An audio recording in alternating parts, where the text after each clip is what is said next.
British advanced pain clinic, నొప్పి మాయం, surgery దూరం. For appointments 9155515563. మాజీ ప్రధాని మన్మోహన్ సింగ్ కన్నుమూశారు. గురువారం ఆయన ఆరోగ్యం క్షీణించడం, ఢిల్లీలోని ఎయిమ్స్కి తరలించడం, అయితే అక్కడ చికిత్స పొందుతూ ఆయన తుదిశ్వాస విడిచారు. ఇది రాత్రి 9:51 ఆయన మరణించినట్టు ఎయిమ్స్ వైద్యులైతే ధృవీకరించిన పరిస్థితి. అయితే గురువారం తన ఇంట్లో మన్మోహన్ సింగ్ స్పృహ కోల్పోయారు. అయితే ఆ వెంటనే ఆయన్ని రక్షించేందుకు ప్రయత్నాలు కూడా జరిగాయి.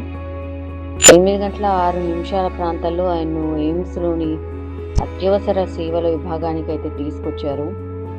చికిత్స కూడా అందిస్తూ ఆయనను రక్షించే ప్రయత్నం కూడా చేశారు వైద్యులు. ఫలితం లేకుండా పోయింది. అయితే మన్మోహన్ సింగ్ నేపథ్యం గురించి ఒక్కసారి మనం గుర్తు చేసుకుంటే, ప్రస్తుత పాకిస్తాన్లోని పంజాబ్లో 1932లో మన్మోహన్ సింగ్ జన్మించారు. పంజాబ్ యూనివర్సిటీలో విద్యాభ్యాసం పూర్తయ్యాక కేంబ్రిడ్జ్ విశ్వవిద్యాలయం నుంచి మాస్టర్స్ పూర్తి చేశారు. 2004 నుంచి 2014 వరకు 2 పర్యాయాలు ఆయన భారత ప్రధానిగా కూడా పనిచేశారు. 2004 లోక్సభ ఎన్నికల్లో అటల్ బిహారీ వాజ్పేయి నేతృత్వంలోని ఎన్డీఏపై కాంగ్రెస్ విజయం సాధించిన తర్వాత ఆయన తొలిసారిగా 2004లో ప్రమాణ స్వీకారం చేశారు. 2009 నుంచి 2014 వరకు రెండోసారి ఆయన ప్రధానిగా కొనసాగారు. సో పివి నరసింహారావు ప్రధానమంత్రిగా ఉన్న సమయంలో, అంటే 1991, 1996 మధ్య మన్మోహన్ సింగ్ ఆర్థిక మంత్రిగా పనిచేశారు. సాధారణంగా పివి నరసింహారావును ఆర్థిక సంస్కరణల పితామహుడిగా భావిస్తూ ఉంటారు, అందరు చెప్తూ ఉంటారు. పివి విధానాల అమల్లో మన్మోహన్ సింగ్ కూడా కీలక పాత్ర పోషించారు. భారత్కు 13వ ప్రధానిగా ఆయన బాధ్యతలు స్వీకరించే ముందు కూడా అనేక బాధ్యతాయుతమైన పదవులు కూడా నిర్వహించారు. 1982 నుంచి 1985 వరకు రిజర్వ్ బ్యాంక్ గవర్నర్గా పనిచేశారు మన్మోహన్ సింగ్. 1985 నుంచి 1987 వరకు ప్లానింగ్ కమిషన్ వైస్ చైర్మన్గా బాధ్యతలు వహించారు. 1991లో యూనివర్సిటీ గ్రాంట్స్ కమిషన్ చైర్మన్గా పనిచేశారు. ఆర్థిక మంత్రిగా పివి నరసింహారావు నామినేట్ చేసే సమయానికి మన్మోహన్ సింగ్ యూజీసీ చైర్మన్గా ఉన్నారు. 1991 జూన్లో కేంద్ర మంత్రి బాధ్యతలు స్వీకరించిన మన్మోహన్ సింగ్ అదే ఏడాది అక్టోబర్లో రాజ్యసభ ఎంపీ అయ్యారు. అసోం నుంచి వరుసగా 5 సార్లు రాజ్యసభ ఎంపీగా ఎన్నుకోబడ్డారు. 2019లో ఆయన రాజస్థాన్ నుంచి రాజ్యసభకు వెళ్లారు. ఈయనకి ఇంగ్లీష్, ఉర్దూలో ప్రావీణ్యం ఉంది, అంటే అనర్గళంగా మాట్లాడగలుగుతారు అండ్ మేధావిగా కూడా గుర్తింపు ఉంది.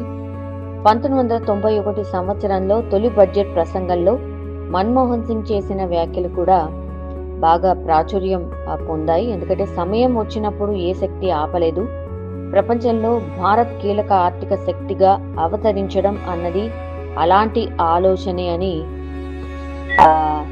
నేనీ సభకు చెప్పాలనుకుంటున్నాను అంటూ మన్మోహన్ వ్యాఖ్యానించారు. 1984 సిక్కుల ఊచకోతపై ప్రధానిగా మన్మోహన్ సింగ్ పార్లమెంట్లో క్షమాపణలు కూడా చెప్పారు. సిగ్గుతో నా తల వంచుకుంటున్నా అంటూ ఆ సమయంలో మన్మోహన్ అన్న పరిస్థితి. ఆయన దేనికి వెనక్కి తగ్గేవారు కాదు.